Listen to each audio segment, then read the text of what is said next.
Hello hi అండి. ఈరోజు నేను వినాయక చవితి స్పెషల్గా కుడుములు చేయబోతున్నాను. దీన్ని తమిళ్లో కోల్కట్టా అంటారు.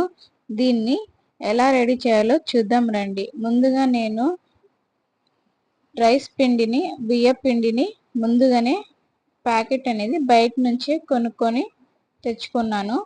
దీన్ని కట్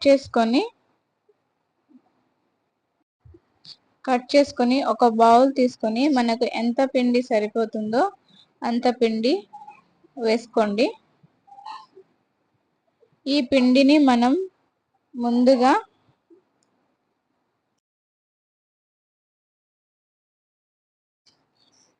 ఒక ప్యాన్ తీసుకొని అందులో ఈ పిండిని వేసి దీన్ని కొంచెం లైట్గా వేయించుకోవాలి. ఈ పిండిని లైట్గా 2 మినిట్స్ వరకు వేయించుకోవాలి.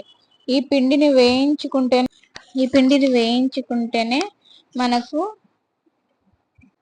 కుడుములు చేయడానికి చాలా బాగుంటుంది, స్టఫ్గా ఉంటుంది. కాబట్టి ఈ పిండిని మనము 2 మినిట్స్ వరకు బాగా వేయించుకొని ఒక బౌల్లో తీసుకొని ఈ పిండిని కొంచెం చల్లపరుచుకొని తర్వాత ఒక ప్యాన్ తీసుకొని ఇందులో కొంచెం పీనట్స్ అని వేసుకోవాలి. ఇలా కొన్ని పీనట్స్ వేసుకొని దీన్ని బాగా వేయించుకోండి. ఇలా వేయించుకున్న తర్వాత దీన్ని పక్కన తీసుకోవాలి. ఆ తర్వాత ఇందులో కొంచెం పుట్నాలు అనేది వేయించుకోవాలి. లైట్గా వేయించుకోవాలి, ఎక్కువ వేయించుకోకూడదు. మనకు టేస్ట్గా తగ్గేటట్టుగా వేయించుకోవాలి. దీన్ని కూడా పక్కన తీసుకోండి. తర్వాత నల్ల నువ్వులు ఉంటాయి కదా, కావాలంటే మీరు తెల్లగుండే నువ్వులు కూడా యాడ్ చేసుకోండి. ఈ నువ్వులను కూడా వేయించుకోవాలి. ప్యాన్లో వేయించుకొని ఇందులో 4-5-6 ఇలాచి వేసుకొని దీన్ని కూడా వేయించుకోండి. ఇలా వేయించుకున్న తర్వాత పక్కన తీసుకొని ఇలా అన్ని పక్కన తీసుకున్న తర్వాత ఇవి కొంచెం చల్లారిన తర్వాత దీన్ని పొడి చేసుకొని పెట్టుకోండి. తర్వాత ఈ పిండి అనేది కొంచెం చల్లగా అయింది.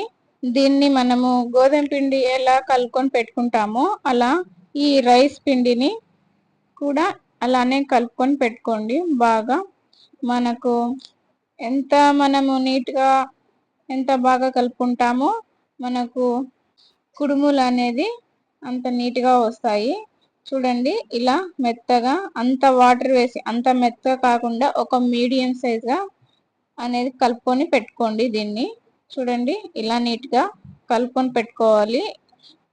చేతికి తగులుతుందో లేదని చూసుకోండి. ఇలా మీడియం సైజ్గా వాటర్ వేసి కలుపుకొని పెట్టుకోండి పక్కన.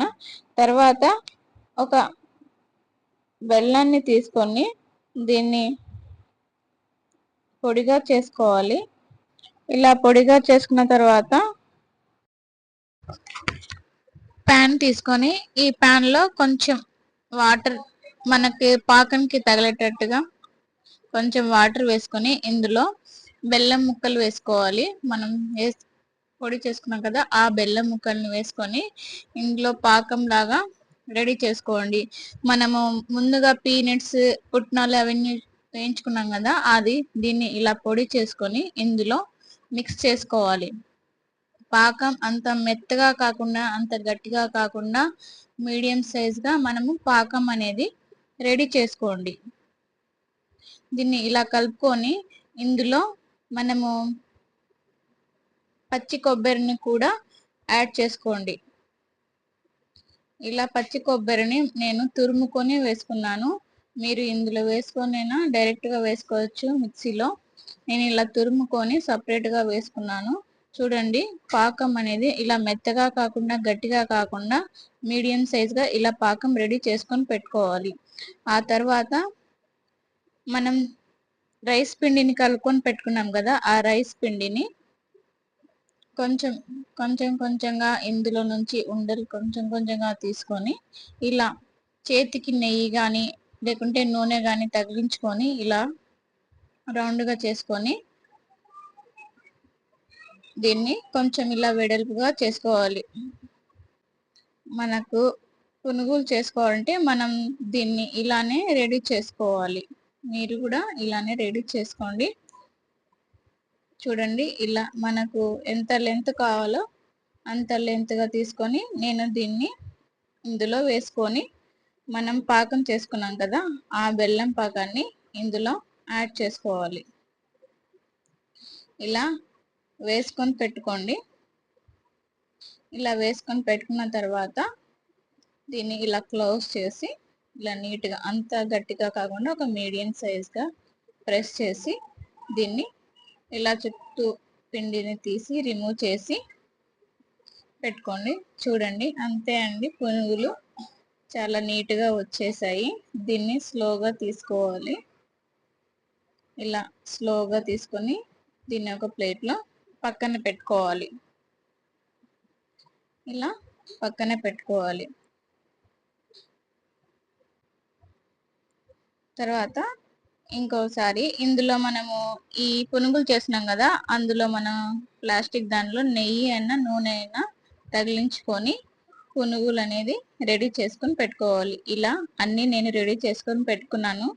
తర్వాత ఒక ఇడ్లీ పాత్రలో కొంచెం వాటర్ వేసి ఆ వాటర్ని కొంచెం వేగించుకున్న తర్వాత ఒక ఇడ్లీ ప్లేట్ పెట్టుకొని అందులో మనం రెడీ చేసుకున్నాం కదా ఆ పునుగుల్ని ఇందులో వేసుకొని పెట్టుకోవాలి. ఇలా నీట్గా చూసి విరిగిపోకుండా నీట్గా పెట్టుకోండి. ఇలా ఒక్కొక్కటిగా పెట్టుకొని నీట్గా దీన్ని మూత వేసి పెట్టుకోవాలి. ఇది 20 మినిట్స్ వరకు వేగించుకోవాలి. అంతే అండి, వినాయక స్పెషల్గా పునుగులు రెడీ. చాలా టేస్టీగా ఉన్నాయి. మీరు కూడా ట్రై చేసి చూడండి. దీన్ని తమిళ్లో కోల్కట్ట కూడా అని అంటారు. మీకు నా వీడియో కనుక నచ్చినట్లయితే సబ్స్క్రైబ్ చేయండి.